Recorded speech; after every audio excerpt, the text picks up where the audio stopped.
जय सिद्धि सदा जगत करतारी। कौशल अनुराग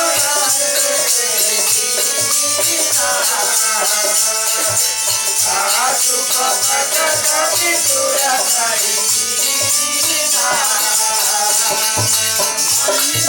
भवन मंगलहारी।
श्यावर रामचंद्र की जय। निश्चरी एक सिंधु महारही, करी माया नभ के खग गई। यानी कि एक राक्षसी समुद्र में रहती थी, सिंह का नाम रहु की माता थी। अब हनुमान जी जा रहे हैं ना, तो आगे में और बाधा के ऊपर बाधा पड़ रहा है। एक राक्षसी समुद्र के अंदर रहती है, उसका नाम सिंह है। सिंह कौन है? राहु और केतु के माता। राहु केतु जो ग्रह देवता लोग हैं ना, उनकी माता है।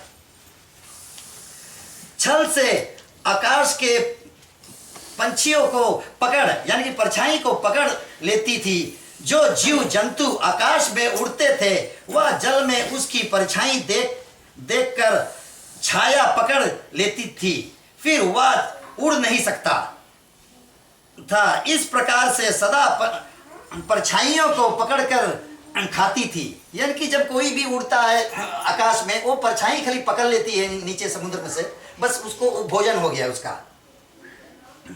वही छल इस राक्षसी ने हनुमान जी से किया। महावीर जी ने सुग्रीव से इसका वृतांत यानी कि कथा सुन लिया था। सुग्रीव ने, जो महावीर जी के राजा थे ना, सुग्रीव बाली का भाई था, उससे ये कथा सुन चुके थे कि आगे बाधा ऐसे ऐसे मिल सकता है। इस कारण उसे तुरंत पहचान गई। हनुमान जी जब तुरंत पहचान लिया वो राक्षसी को, वह मति धीर पवन पुत्र महावीर जी से उसे मारकर सागर के पार गए। यानी कि अब हनुमान जी उसको मारा, फिर सागर के पार चल दिया। नीचे को अपने चरण बढ़ाकर उसे चूरन कर दिया। वहां जाकर वन की शोभा देखी कि मधु के लोभ से भोर गुजर रहे हैं। यानी कि अब पहुंचा जब लंका में हनुमान जी, तो वहां पर देखा कि लंका की कैसा लंका था। नाना तरह फल फूल सुहाए, खग मृग बंधु देखी मने भाए। यानी कि उनके वृक्ष फल फूलों से शोभित है कि इतना अच्छी अच्छी सुंदर सुंदर फल है वहां पर। हनुमान जी अब देखते हैं, खग मृग झुंड देख मन मोहित होता है। अब हनुमान जी का मन मोहित होने लगा है। खाने को फल इतना सुंदर सुंदर दिखाई दिया ना, क्योंकि उतना दूर से बेचारा वो उड़कर लंका को आया, कुछ खाने को नहीं था। एक बड़ा पर्वत आगे देखा, निर्भय उस पर कूद के चढ़ गए। यानी कि जब देखा कि एक बड़ा सा पर्वत है, कूद कर चढ़ा, देखा कि लंका कैसा और है। जब तक सागर के पार ना हुए तब तक इस बात का संदेह था कि कदाचित दो विधन हो चुके हैं, कोई और विधन उपस्थित ना हो जाए। परंतु पार होकर भय जाता रहा। यानी कि जब जैसे जैसे आगे बढ़ता रहा, वैसे वैसे हनुमान जी का डर भागता रहा। दूसरा अर्थ यह है कि भय इनके साहस की परीक्षा निमित्त यहाँ तक इनके साथ आया। भय तो इसके साथ आता रहा हनुमान जी के साथ, है ना। जब देखता है हनुमान जी, भय खुद डर कर भाग पड़ता है। अब परंतु अब हनुमान जी, अच्छा ये भी बात है आप लोग के मालूम होना चाहिए कि हनुमान जी कौन है? शिव जी का 11वां रुद्र है ना, यानी कि 11वां अवतार है शिव भगवान का हनुमान जी। परंतु जब तक प्रकार हार गया तब सात को त्याग चला गया।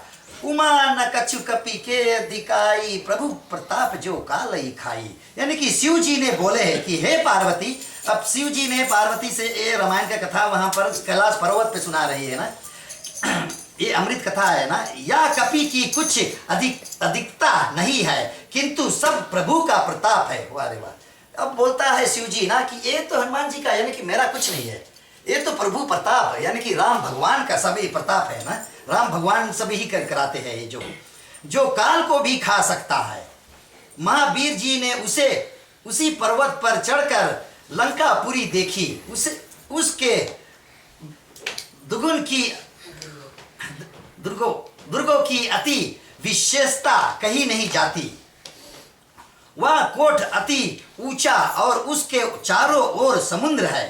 अब लंका ना, जो श्रीलंका है ना, वो चारों ओर तो समुद्र ही समुद्र है ना। अब देखते हैं, सरवन का कोट अधिक प्रकाशित हो रहा है। सोने का कोट अनेक रंग की मणियों से, यानी कि डायमंड से भरा है ना। विचित्र और सुंदरता का घर, बहुत लंबा चौड़ा, अति हड़ साधन बड़ा बना हुआ चौहट, चोर तो की बाजार, हट दुकानें, यानी कि बहुत सारे दुकानें भी है। और सुंदर विधि, आकाश में चलने वाले पैदलों का निकार, अर्थतु समूह, और रथों में समूह को कौन गिने।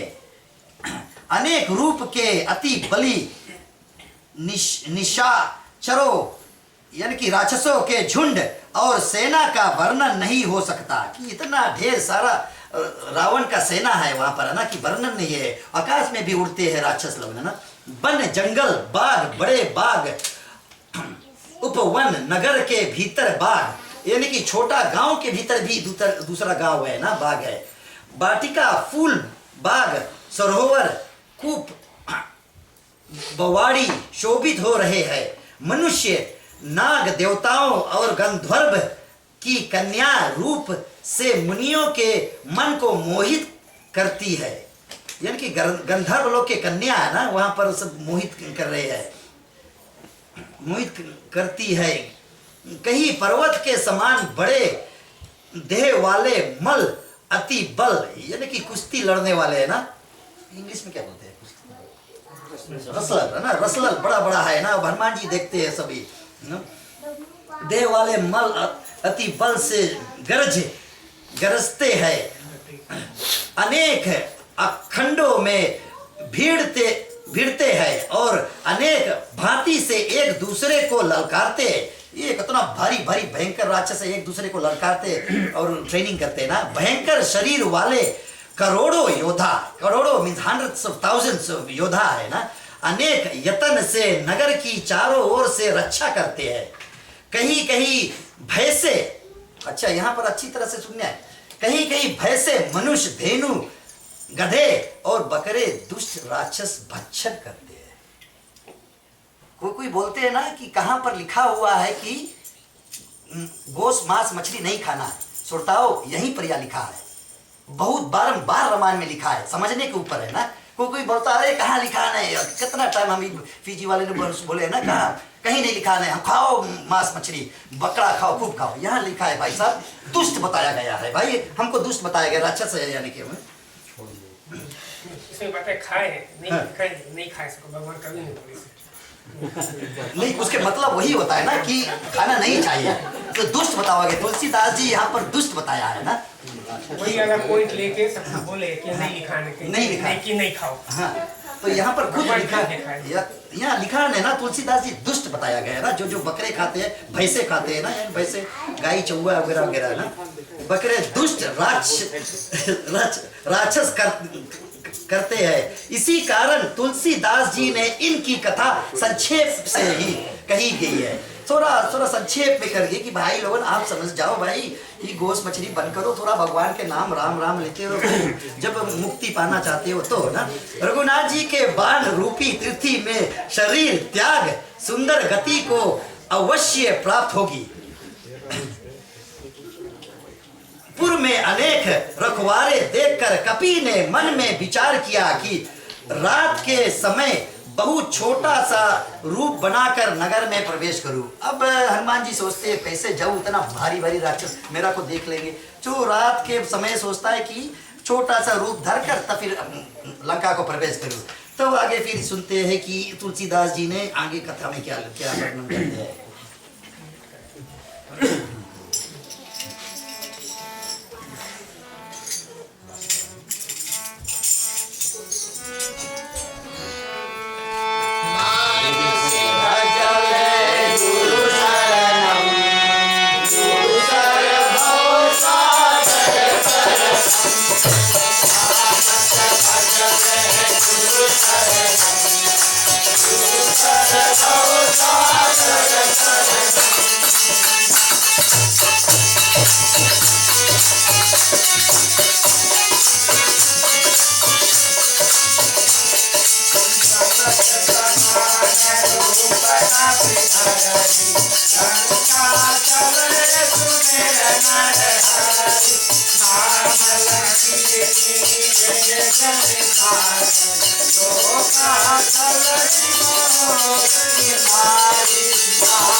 मशक समान रूप कपि धरई लंका चले सुमेर नरहारी।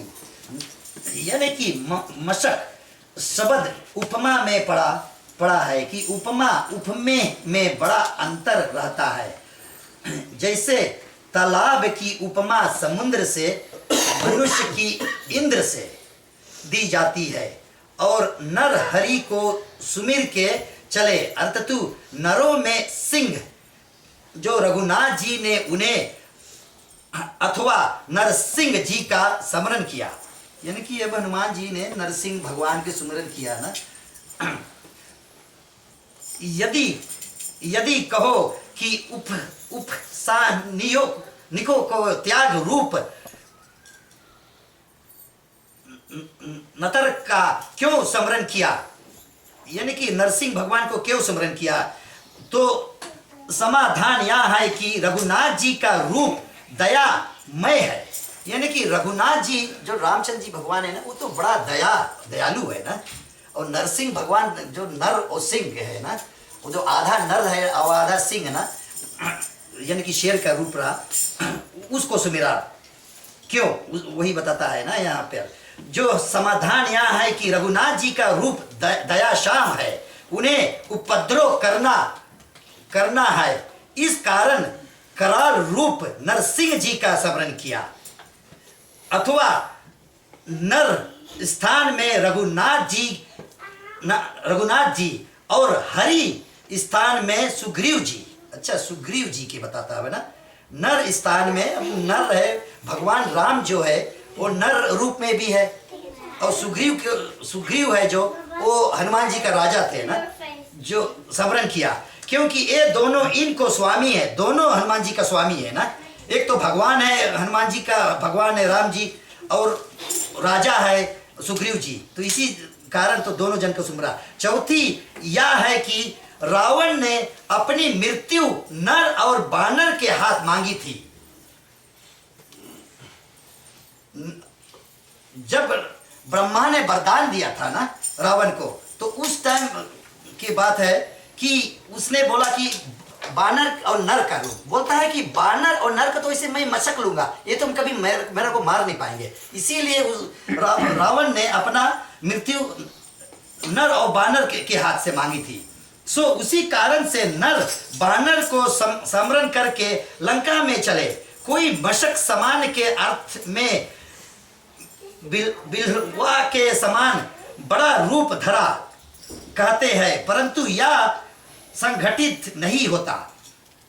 वस्तु में यह मशक का अर्थ तो बहुत छोटे रूप का है, यानी कि छोटा रूप लिया, मच्छर का रूप नहीं लिया, बस छोटा रूप हनुमान जी रख लिया।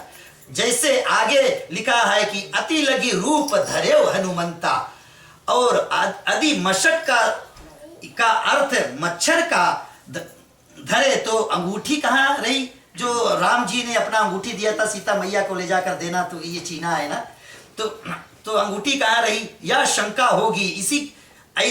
इससे यह ठीक नहीं कि मच्छर के समान नहीं था ना हनुमान जी। लंकिनी नाम एक छटी हुई राक्षसी थी, सो महावीर जी को देख बोली कि अरे मेरा तिरस्कार कर कहाँ जाता है। लंकिनी कौन थी, वो सिक्योरिटी गार्ड थी वहां का लंका का, और बोली कि ए मूर्ख, रावण को बोलती है कि हे मूर्ख, मेरे भेद को तू नहीं जानता कि लंका में जितने चोर आते हैं मैं उनको सबको खा जाती हूँ। अब जितने चोर अभी आते हैं लंका को, उस पे तो मैं, लकीर इतनी भारी सी थी ना, तो वो तो मशक के समान मीच कर खा लेती थी। महावीर जी ने उसको एक घूसा मारा कि उसके मुख से रुधिर बहने लगा।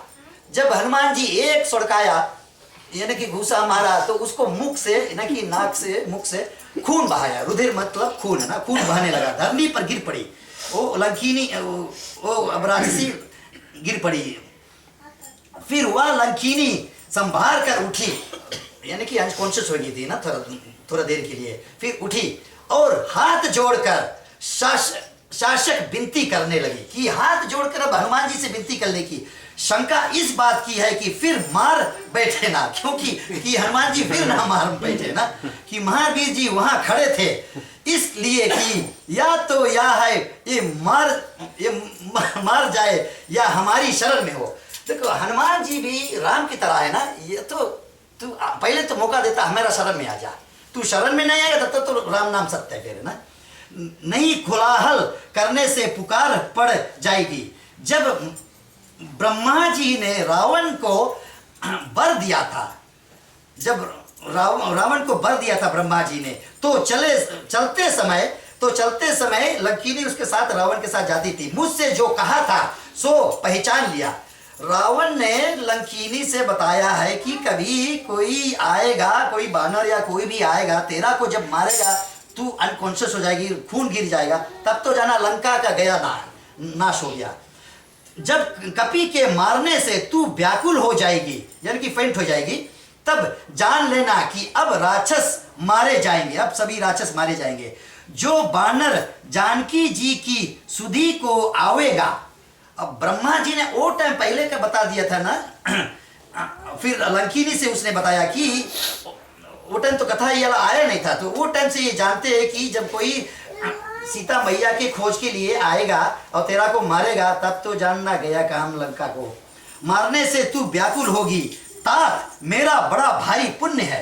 अब लंकीनी बोलता, अरे बाबा रे, मेरा को बड़ा भारी पुण्य है कि नेत्रों से रघुनाथ जी का दूध को मैं देखा। चलो ठीक है, रघुनाथ जी का, भगवान राम को तो नहीं देखा, बट उसको दूध तो देख लिया। इतना भारी पुण्य का बात हो गया ना कि हे पुत्र, अब बोलती है कि हे पुत्र, हनुमान जी का बोलती है लंकीनी ना कि हे पुत्र, 7 लोक, भूलोक, स्वर्गलोक, महालोक, जनलोक, तपलोक, सतलोक और अपवर्ग, मोक्ष यानी कि मोक्ष, सलोक, समीप्य, सयुजन, सुरभिहन, इन सब के सुख को तुला, यानी कि ये सभी तपलोक, भूलोक, इंद्रलोक, सभी लोक के बताते हैं यहाँ पर ना कि सबके तौलो कि अब मैं जो आपको देखा हूँ, राम का दूत का देखा हूँ, इतना पुण्य कभी नहीं मिल पाता, कभी नहीं कि एक और रखो तो भी सब मिलकर उसे सुख के बराबर नहीं होते हैं जो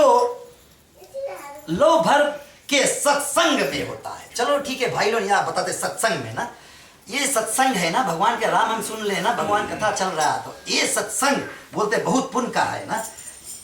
वहां पर ऊपर से इंद्र देवता लोग भी आना चाहते हैं ना, वो यहाँ ये पृथ्वी लोक पे सत्संग करना, बट नहीं, उनको नहीं उतना वो है ना। तो जो हमको है या सत्संग हम कर रहे हैं, भगवान का नाम सुन रहे हैं, भगवान का नाम ले रहे हैं ना, उतना भारी पुण्य का काम है। बोलते सत्संग में बहुत भारी वो है, पल्ला भारी है ना।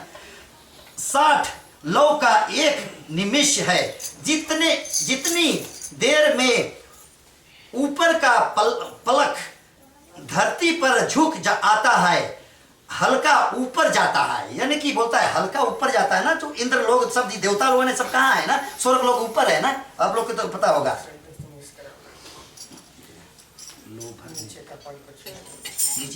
नीचे के पल को छूकर उठ जाता है, उतने काल का नाम निमेष होता है। तुला का भारी पल्ला धरती पर झुक जाता है, यानी कि जो हेवी वेट है ना वो तो नीचे जाएगा ना, हल्का ऊपर जाता है ना।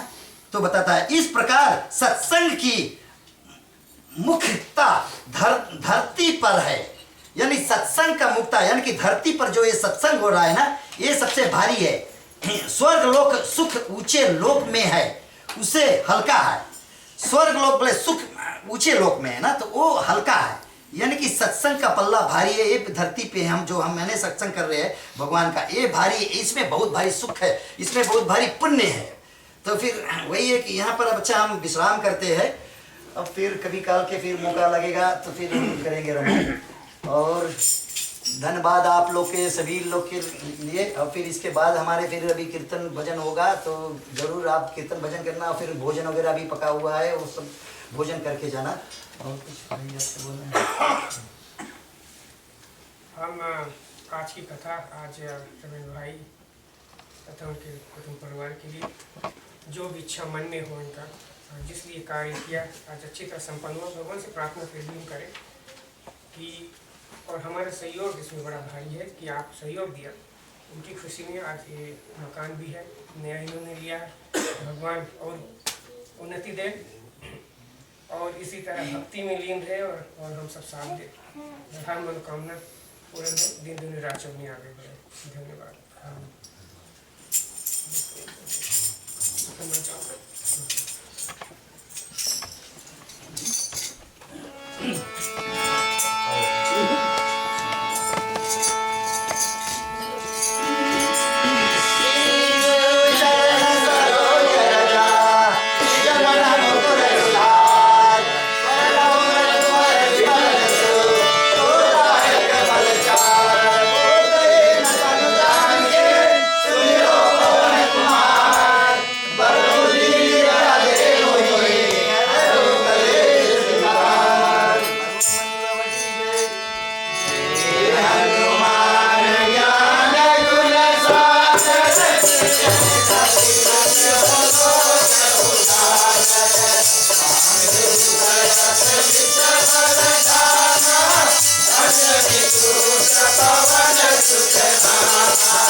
एक बार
बोलो विद्याधर अवतार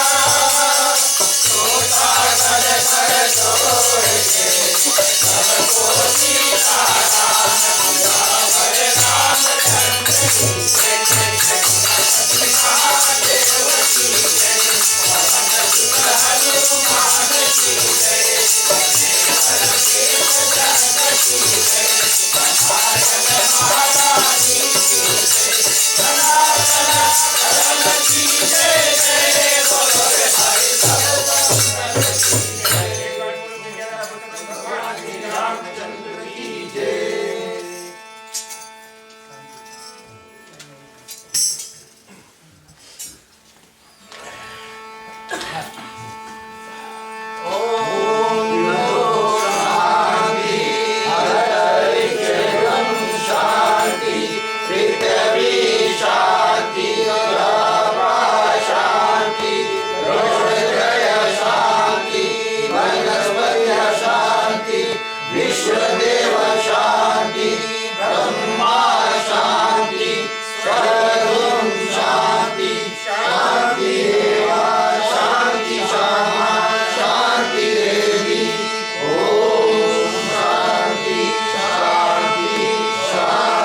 हर हर महादेव की जय।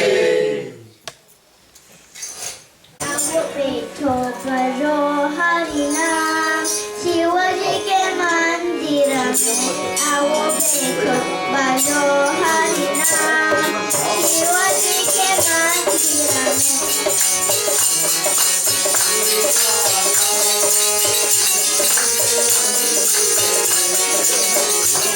ओ शिवजी के मंदिर में आओ बैठो करो हरिनाम शिवजी के मंदिर में आओ बैठो करो हरिनाम शिवजी के मंदिर में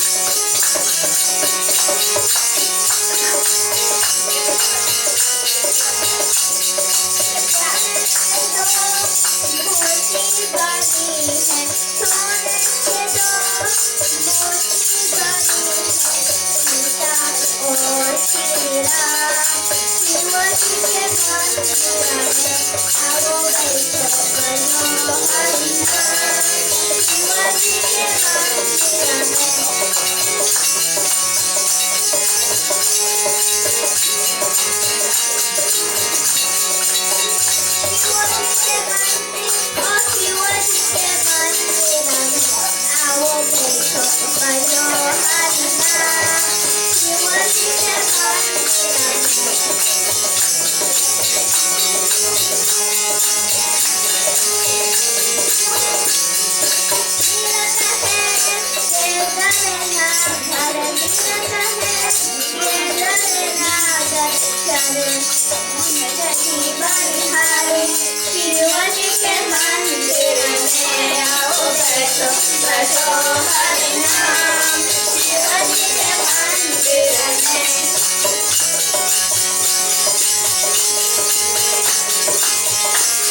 अंजनी के लाला बजरंगी का हैया पवन सुत पहुँचे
Hallelujah.